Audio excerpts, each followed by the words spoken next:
चलिए फ्रेंड्स, शुरू करते हैं आज का अपना वीडियो। आज के इसमें बताने वाला हूँ अर्धवार्षिक परीक्षा वर्ष 2022 के लिए बताने वाला हूँ। क्लास 11th का है भौतिक शास्त्र यानी कि फिजिक्स का पेपर बताने वाला हूँ। तो अंत तक वीडियो को जरूर देख लेना। तो जितने भी छात्र हैं एमपी बोर्ड में दे रहे हैं इस बार अर्धवार्षिक परीक्षा वर्ष 2022 के लिए है, तो एक बार वीडियो को जरूर देख लेना। यही पेपर आने वाला है आपके एग्जाम क्वेश्चन पेपर में। तो फाइनली शुरू करते हैं आज का अपना वीडियो। तो समय जो आपको मिलेगा वो आपको 3 घंटे का मिलेगा और पूर्णांक जो आपका रहेगा वो 70 मार्क्स का रहने वाला है। तो फाइनली शुरू करते हैं आज का अपना वीडियो। तो जो निर्देश आप सामने दिए जा रहे हैं उसे भी पढ़ना जरूरी होता है, तो आप यहाँ पर सभी निर्देशों पर एक नज़र डाल लीजिएगा। फिलहाल कि आपका पहला वाला क्वेश्चन आपके सामने आपकी स्क्रीन पर आ चुका है, वो इस प्रकार से रहने वाला है। पहला वाला क्वेश्चन है कि सही विकल्प का आपको चयन करना होगा और यह क्वेश्चन आपका 7 मार्क्स में रहने वाला है। पहला वाला क्वेश्चन इस प्रकार से है कि निम्नलिखित में से कौन सा मात्रक है जो कि मूल मात्रक नहीं है। क्या एम्पियर मूल मात्रक नहीं है? तो नहीं, एम्पियर एक मूल मात्रक है। क्या कूलॉम नहीं है? फिर मीटर नहीं है, फिर मोल नहीं है। तो हम जानते हैं कि कूलॉम जो होता है वह मूल मात्रक नहीं होता है। इनके विकल्प आपका जो हो जाएगा वो बी वाला सही हो जाएगा। यह क्या है? तो यह मूल क्या है? मूल मात्रक नहीं है।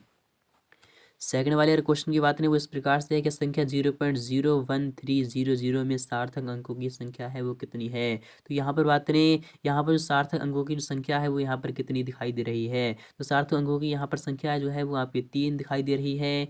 विकल्प जो आंसर आ जाएगा आपका, जो आंसर हो जाएगा वो क्या हो जाएगा? तो सार्थक अंकों की जो संख्या हो जाएगी वो कितनी हो जाएगी? तो 4 होगी या फिर 3 होगी, आपको कमेंट्स में बताना होगा। यहाँ पर थर्ड वाले क्वेश्चन की बात करें कि अधिकतम दूरी तय करने की तय यहाँ पर क्या कर रहा है, अधिकतम दूरी तक प्रक्षेपित करने हेतु प्रक्षेप का जो कोण होना चाहिए वो आपका कितना होना चाहिए? तो 45 डिग्री होना चाहिए। विकल्प आपका पहला वाला सही हो जाएगा। इसी प्रकार से बात करें नेक्स्ट वाले क्वेश्चन की कि प्रत्यास्थ संघट्ट में जो संरक्षित रहता है वो क्या रहता है? गतिज ऊर्जा, संवेग, या फिर आपका ए एंड बी दोनों, या फिर आपका कोई नहीं होता है। तो प्रत्यास्थ संघट्ट जो होता है उसमें क्या चीज संरक्षित रहती है? गतिज ऊर्जा या फिर संवेग, आपको कमेंट्स में बताना होगा। इसी प्रकार से पांचवा भी क्वेश्चन रखा गया है, एक दृढ़ पिंड को यांत्रिक ऊर्जा में यहाँ पर कह रहा है यांत्रिक संतुलन में होने के लिए, तो आपको यहाँ पर क्या कह रहा है, नेट वाहेबल शून्य होना चाहिए। क्या होना चाहिए? आपको इसका जवाब कमेंट्स में बताना होगा।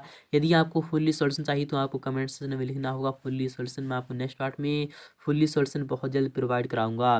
तो यहाँ पर इसी प्रकार से क्वेश्चन भी देख लीजिएगा कि कोई धूमकेतु सूर्य की परिक्रमा अति अति दीर्घ वृत्तीय कक्षा में कर रहा है। निम्नलिखित में से कौन सी राशि है जो कि नियत रहेगी? इन रेखीय चाल, या फिर आपका कोणीय चाल, स्थितिज ऊर्जा, या फिर कोणीय संवेग। तो आप यहाँ पर देख लीजिएगा, दाब बढ़ने पर किसी पदार्थ का जो गलनांक होता है वो कम हो जाता है, अपरिवर्तित रहता है, बढ़ जाता है, पदार्थ की प्रकृति पर निर्भर करता है, आपको बताना होगा। सेकंड वाला भी क्वेश्चन इस प्रकार से रखा गया है। यह क्वेश्चन भी आपका 7 मार्क्स में रहने वाला है। रिक्त स्थानों की आपको पूर्ति करना होगी। पहला वाला क्वेश्चन है, किसी 1 सेंटीमीटर भुजा वाले घन का जो आयतन है वो मीटर क्यूब के अंतर्गत आपको बताना होगा। किसी 1 सेंटीमीटर भुजा वाले घन का आयतन है, तो सबसे पहले तो इसे मीटर में कन्वर्ट कर लीजिएगा। तो मीटर में कन्वर्ट करते हैं तो आपको यहाँ पर कितना हो जाएगा, 1 × 10⁻², कितना हो जाएगा? तो मीटर हो जाएगा। इसे मीटर क्यूब के आधार पर हमें जब चेंज करते हैं तो आपका कितना हो जाएगा? तो मीटर क्यूब के जो आधार पर करते हैं तो आपको सिंपली यहाँ पर 3 अर्थात 1 × 10⁻⁻6 हो जाएगा। मीटर क्यूब के आधार पर आपका हो जाएगा। नेक्स्ट की बात करें कि वह गति इसमें त्वरण सदैव वेग के लंबवत होता है का पथ होता है जो क्या होता है? परवलयाकार होता है। क्या होता है? परवलयाकार होता है। तो आपको लिखना है इसी प्रकार से कि बंद परिपथ में संरक्षी बल जो होता है द्वारा किया गया जो कार्य होता है वो क्या होता है, आपको बताना होगा। कार्य करने की दर को क्या कहते हैं? तो कार्य करने की दर को हम क्या कहते हैं? तो कार्य करने की दर को क्या कहते हैं, आपको बताना होगा। कार्य करने की दर को हम शक्ति कहते हैं, फिर क्या कहते हैं आपको बताना होगा। घूर्णन गति एवं स्थानांतरण गति के संयोजन को रेडियस कहते हैं। कौन सी गति कहते हैं? तुल्य यहाँ पर तुल्यकालिक उपग्रह का जो आवर्तकाल होता है वो कितना होता है? एकांक क्षेत्रफल पर कार्य करने वाले प्रत्यानयन बल को क्या कहते हैं, आपको बताना होगा। इसी प्रकार थर्ड वाला भी क्वेश्चन है कि सही जोड़ी बनाइए, मैच द कॉलम, आपको मिलान करना होगा। यह क्वेश्चन आपका 7 मार्क्स में रहेगा। सही जोड़ियां बनाना है। अभिकेंद्रीय जो त्वरण होता है वो क्या होता है, और गतिज ऊर्जा जो होती है वो क्या होती है, और यहाँ पर है वलाघूर्ण जो होता है वो क्या होता है, जड़त्व आघूर्ण, कोणीय संवेग, गुरुत्वीय विभव और प्यासुन अनुपात जो होता है वो क्या होता है। ये सभी आपको कमेंट्स में बताना होगा। फिलहाल कि मैं आपको नेक्स्ट पार्ट में सभी क्वेश्चन का जवाब भी दूंगा। यहाँ पर फोर्थ वाला क्वेश्चन एक वाक्य में आपको आंसर लिखना होगा। यहाँ पर 7 मार्क्स का है कि बल का विमीय सूत्र आपको बताना होगा।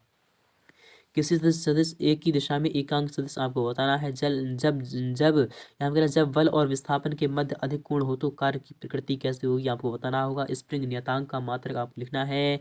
वह बिंदु जिसके परितः किसी पिंड का कुल गुरुत्वीय बल आघूर्ण शून्य हो क्या कहलाता है। ध्रुवीय उपग्रह की पृथ्वी तल से ऊंचाई लगभग कितनी होती है। और यहाँ पर हाइड्रोलिक मशीन किस सिद्धांत पर कार्य करती है आपको बताना होगा। इस सभी क्वेश्चन का जवाब अगर आपको सॉल्यूशन के साथ चाहिए तो आपको कमेंट सेक्शन में लिखना होगा। फुल्ली सॉल्यूशन में आपको बार बार कह रहा हूँ कि आपको कमेंट सेक्शन में लिखना होगा। फुल्ली सॉल्यूशन में आपको नेक्स्ट पार्ट में फुल्ली सॉल्यूशन प्रोवाइड करा दूंगा। विमीय विश्लेषण की विमाएं आपको बताना है। विमीय विश्लेषण के उपयोग आपको लिखना है। सदस्यों के योग संबंधी आपको क्या करना है, त्रिभुज नियम लिखना है। एकांक सदिश किसे कहते हैं आपको यहाँ पर एस अक्षों, यहाँ पर कह रहा है अक्षों एस वाई जेड के अनुदिश एकांक सदिश आपको लिखना है। ऊर्जा संरक्षण का आपको नियम लिखना है। और पहला क्वेश्चन है अप्रत्यास्थ संघट्ट क्या होता है और कार्य ऊर्जा प्रमेय क्या होती है। ये कार्य ऊर्जा प्रमेय तो वेरी वेरी मोस्ट इंपॉर्टेंट है, जितना क्या कहा जाए उतना कम है, क्योंकि यह तो बहुत ही ज़्यादा इंपॉर्टेंट है। अथवा वाला क्वेश्चन है कि प्रत्यास्थ स्थितिज ऊर्जा को आपको परिभाषित करना है। कोणीय संवेग संरक्षण का नियम लिखना है। सदस्यों के योग में आपको कोई दो गुण आपको लिखना है। पिंड पिंड यहाँ पर किसी पिंड का जड़त्व आघूर्ण किन किन कारणों पर निर्भर करता है। घूर्णन गति में जड़त्व आघूर्ण को के भौतिक महत्व को आपको स्पष्ट करना है। पलायन यहाँ पर पलायन चाल किसे कहते हैं आपको बताना है। भारहीनता किसे कहते हैं आपको बताना है। ये सभी क्वेश्चन का जवाब नेक्स्ट पार्ट में प्रोवाइड करा दूंगा। तो मिलते हैं नेक्स्ट पार्ट में, तब तक के लिए थैंक